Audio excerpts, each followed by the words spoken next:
Hi, thank you for watching today. So I'm going to record this whole interview, alright? It's going to be in parts because of the length, but it's going to be just part 1, part 2, part 3, part 4. Not going to comment, not going to say nothing, I'm just going to play it in its entirety, and you all can just listen to what this man has to say.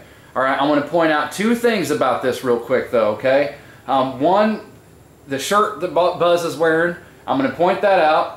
And that's all. But that's all I'm going to say. And the second thing is that this is a fairly new show. Okay, it has a couple seasons, 2 or 3 seasons. Okay, and I have seen well over 10 episodes. I watch it every week. This is the Tom Green Show. It's live. They do it every Thursday night from 8 to 9 Central Time. Okay, every episode except for this one. All right, they have live Skype callers. They did not do that this time around. So what we're going to do is, I'm just saying that, just pointing that out. Now we're going to listen to Buzz Aldrin and Tom Green, and that's going to be the end of it. I've been here with us, Buzz Aldrin, a legendary hero of America, one of the first men on the moon. Thank you for coming to the show. Thank you for inviting me. Yeah. Wow. We have some clips today, some footage that we actually got from NASA that I thought we could look at together and talk about that historic day. But no bleeps, no bleeps. You can swear here if you'd like. You swear to the moon? That's right. I did something else on the moon. What did you, really? Is it still there? You know, Neil had his first step. Mm-hmm. What did you do on the moon that was, what was it? Peed in my pants. You peed your pants? Yeah. Intentionally? Well, of course we had all that going contingencies like that, but we had to make sure that we had an empty bag. Yeah. So before going outside. I never thought of that when I was a kid, watching that they were defecating up there. So we thought of almost everything. Was that a conscious decision, though, to wait till you got off the Eagle to pee, or so you could actually say you were the first man to pee on the moon? Look, I think ahead, I plan ahead, but these days I can never tell when that little urge is going to come. Well, it depends. Hey, look, we've got some more important things to talk about. Yeah, we do. Let's talk about nuclear engineering. In all seriousness, we just played a clip of John F. Kennedy, talking. We just before break talking about the goal of getting America to the moon. And when that speech happened, what were you doing when you saw that Kennedy give that speech? Well, there are 2 different speeches. One of them was May 25th, 1961, before Congress. That quote was a year and a half later, really, at Rice University. We choose to do these things not because they're easy, but because they're hard. So it was a follow-through, and that was in the fall of '62. Mm-hmm. I was still at MIT wondering what's going on here. Yeah. Well, can I ask you a question? At the time, this is what I heard, that the engineers and the scientists, people like yourself, at that point were able to say to John F. Kennedy, we know how to do this. We think we can do this. Or was there a lot of leaps that were made throughout the 60s that made it possible? Or do they have a general sense of how they were going to make it happen? We'll go to a break. We'll be right back. No, I'm kidding. But did you know in 61 or 2, did you have a sense in the scientific community that it was possible? Or when he said that? 61, 62? Yeah, and you saw that speech, and you think, that's possible, I'm going to be on that ship, and I'm going to go to the moon. In '59, I was in Germany as a fighter pilot on alert with nuclear weapons. So Sputnik went by, beep, beep. I didn't think of a thing about it. I mean, that was not my world. But I read Life magazine, and it said, this is this Mercury program, and this is the kind of spacecraft one guy's going to fly in, and then eventually we're going to do some other, develop other things.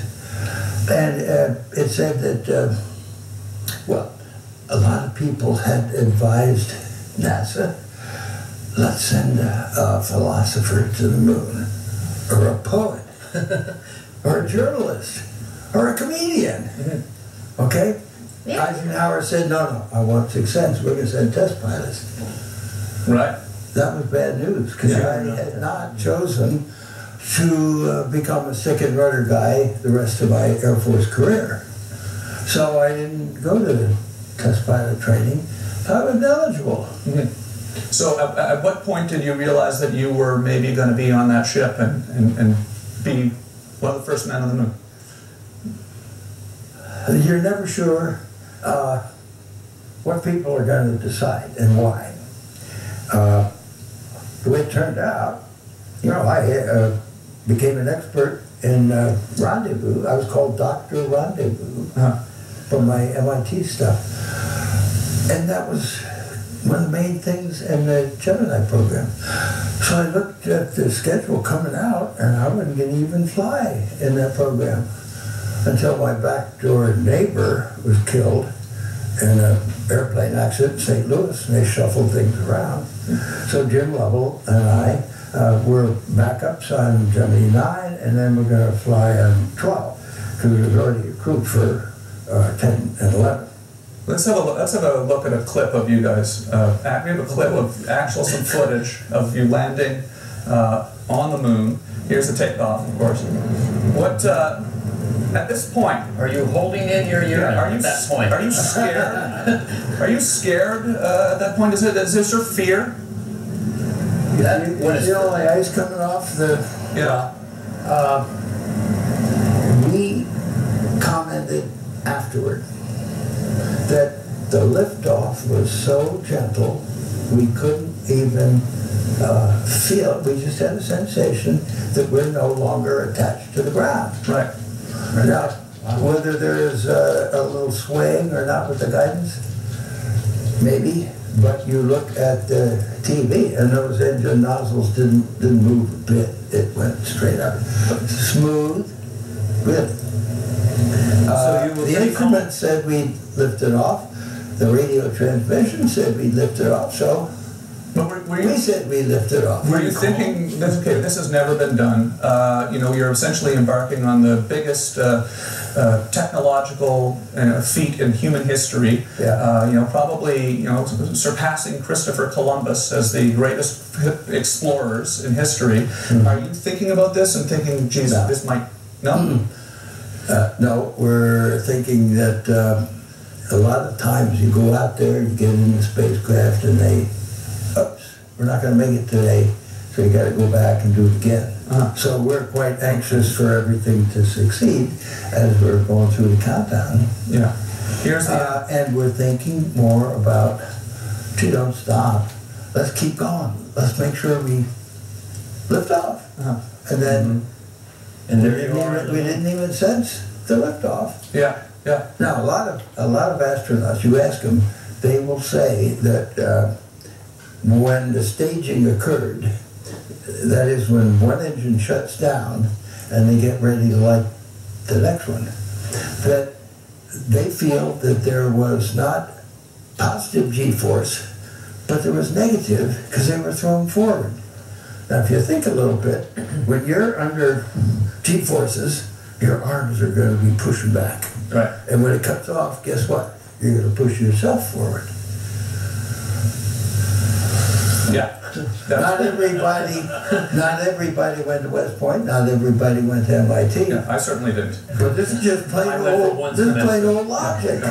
Okay, well, we're going to talk more about this when we come back after the break. We'll be taking your calls from people around the world on Skype, and stay tuned. We'll be back. But they never did. They never took a single call. They sure didn't. I'm surprised Buzz actually went on live television and talked about this anyway. I really am. It gets worse. The entire interview gets worse and worse. But here's what I'm going to do, because I don't know how well this is going to go over copyright-wise. I'm going to load this up, let it go for maybe a couple days, and see what happens. And if nothing happens, I'll upload the second part, because I'm sure there's a lot of people who are very interested in the rest. And trust me, it gets a lot more quote-unquote revealing. All right, thank you to my teammates and subs. Bye.